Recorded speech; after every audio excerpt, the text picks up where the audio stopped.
Chapter 158 chairman यी 1। अगले कुछ दिनों तक ये शुआन ने शांति से इंतजार करते हुए समय बिताया।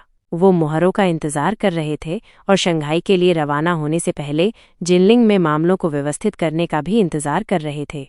पिछले कुछ दिनों में परिवार खुश और सामंजस्यपूर्ण रहा। जब उनके माता पिता लौटे तो उन्होंने बस इतना ऐलान किया कि तियानक्सुआन कॉरपोरेशन और डिंगलोंग कॉरपोरेशन की जिनलिंग शाखा गहन सहयोग करने का इरादा रखती हैं। इस बीच लियू हाईकोंग अपने विला में बेसब्री से किसी चीज का इंतजार कर रहे थे। वो बैठक कक्ष में इधर उधर घूम रहे थे। उन्होंने भौहें सिकोड़ी और खुद से बड़बड़ाए, ये इतना धीमा क्यों है? रास्ते में कुछ भी गलत नहीं होना चाहिए। लियू यून सोफे पर लेटा हुआ था। अपने पिता को इधर उधर घूमते हुए देखकर उसे थोड़ा चक्कर आ रहा था।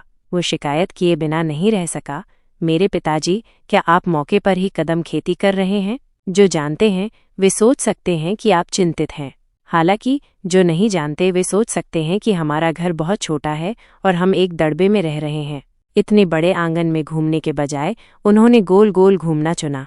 उफ, इसने उसे कुछ ऐसे जानवरों की याद दिला दी जिनका वो अपने पिता के सामने जिक्र करने की हिम्मत नहीं करता था।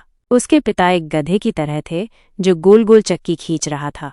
जब लियू हाईकोंग ने अपने बेटे के शब्द सुने तो उन्होंने तुरंत उसे घूरकर डांटा, तुम सच में किसी काम के नहीं हो। अगर तुम परिवार की चिंताओं को हल करना नहीं जानते तो ठीक है, लेकिन तुम वास्तव में हर दिन अपने पिता के लिए मुसीबत खड़ी कर रहे हो। क्यों? क्या तुम मुझे गुस्सा दिलाकर मार डालना और जल्दी पारिवारिक व्यवसाय विरासत में लेना चाहते हो? जैसे ही दोनों बातें कर रहे थे, दरवाजे की घंटी बजी। लियू हाईकोंग और लियू युन धनुष से निकले दो तीरों की तरह दरवाजे की ओर दौड़े। दोनों इतनी तेजी से चले कि दरवाजे के बाहर खड़ा आदमी चौंक गया। वो भौहें सिकोड़े बिना नहीं रह सका। वो थोड़ा बाईं ओर झुका और अपने शरीर का इस्तेमाल अपने हाथ में रखे बक्से की रक्षा के लिए किया। ऐसा लग रहा था कि अंदर कुछ कीमती सामान है। बक्सा मगरमच्छ की चमड़ी की एक परत से ढका हुआ था। अंदर कुछ गद्देदार जैसा लग रहा था। बक्सा फूला हुआ लग रहा था और टक्करों को रोकने में सक्षम होना चाहिए। आप दोनों कृपया सावधान रहें, आदमी ने उन्हें विनम्रता से याद दिलाया और सावधानी से बक्सा अंदर ले गया।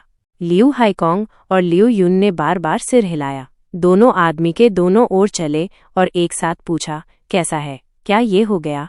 आदमी ने थोड़ा सिर हिलाया और अपने हाथ में रखे बक्से पर नजर डाली। लियू हाईकोंग बहुत उत्साहित थे और तुरंत आदमी से बक्सा लेना चाहते थे।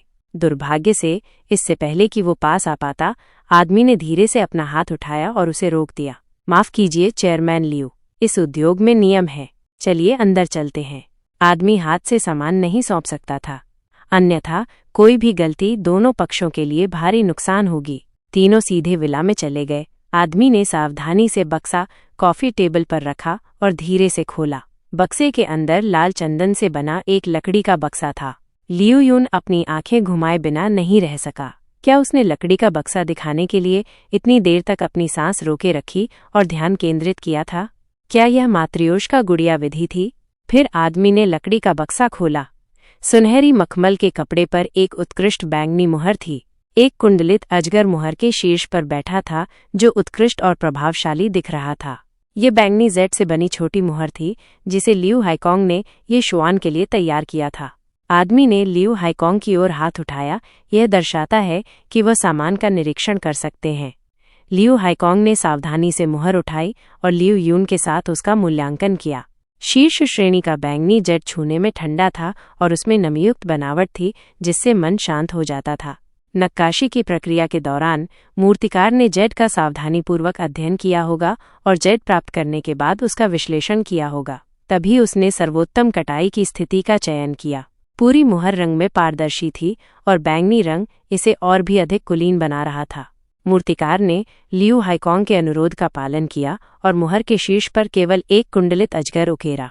लियू हाईकोंग ने मुहर को चारों तरफ से नक्काशी न करने का फैसला इसलिए किया क्योंकि उन्हें लगा कि शीर्ष श्रेणी के बैंगनी जेड की गुणवत्ता बहुत अधिक है। यदि बहुत अधिक नक्काशी होती तो यह जेड की सुंदरता को ढक देती। जेड की गुणवत्ता को उजागर करने के लिए लियू हाईकोंग ने साहसपूर्वक सबसे सरल नक्काशी विधि चुनी। शुरुआत में वो थोड़ा घबराया हुआ था, लेकिन असली चीज देखने के बाद उसे लगा कि उसने जो चुनाव किया वो वास्तव में बहुत अच्छा था। लियू यून का ध्यान अपने पिता से अलग था। उसकी निगाहें कुंडलित अजगर पर टिकी हुई थीं। यह कहना होगा कि इस मास्टर मूर्तिकार का कौशल अत्यंत अच्छा था। मुहर बड़ी नहीं थी, लेकिन जब उसने इसे उकेरा तो यह अत्यंत उत्कृष्ट थी। यहाँ तक कि अजगर के शरीर पर मौजूद तराजू भी स्पष्ट थे, मानो वो जीवित होने वाला हो। केवल एक बिंदु से दर्शाई गई अजगर की आंख को देखकर लियू युन को यह भी आश्चर्य हुआ कि क्या अजगर भी आकाश में उड़ जाएगा यदि वो उसे पुतलियां दे दे। ये नक्काशी शानदार थी, चाहे आभा हो या विवरण, वे निर्दोष थे। अच्छा अच्छा अच्छा, लियू हाईकोंग ने लगातार 3 बार अच्छा कहा, जो इस मुहर के प्रति उनकी उत्तेजना और संतुष्टि का प्रतिनिधित्व करता था। लियू हाईकोंग बहुत खुश थे। इस बार चेयरमैन ये को और अधिक संतुष्ट होना चाहिए। जब आदमी ने देखा कि लियू हाईकोंग इतने संतुष्ट हैं तो उसने राहत की सांस ली। आखिरकार लियू हाईकोंग जिनलिंग में एक बड़े बॉस थे। ऐसा व्यक्ति वो नहीं था जिसे वे नाराज कर सकते थे। यह बक्सा आपके लिए है, इसे मुहर के साथ एक सेट माना जा सकता है। आदमी ने बाकी पैसे मिलने के बाद बाहरी बक्से के साथ लियू परिवार के विला से प्रस्थान किया। लियू हाईकोंग ने थोड़ी देर और उससे खेला, फिर सावधानी से मुहर को बक्से में रख दिया। उसने इस बारे में सोचा और ये शुआन को व्यक्तिगत रूप से फ़ोन किया। ये शुआन ने जल्दी से फ़ोन उठाया। क्या बात है चेयरमैन लियू? जब लियू हाईकोंग ने ये शुआन को अपना नाम पुकारते सुना तो वो बहुत खुश दिखे और ज़ोर से हंसे। मैंने देखा कि आज मौसम अच्छा है और मैं ये पूछना चाहता था कि क्या चेयरमैन ये के पास मेरे साथ चाय पीने का समय है। कहानी जारी रहेगी।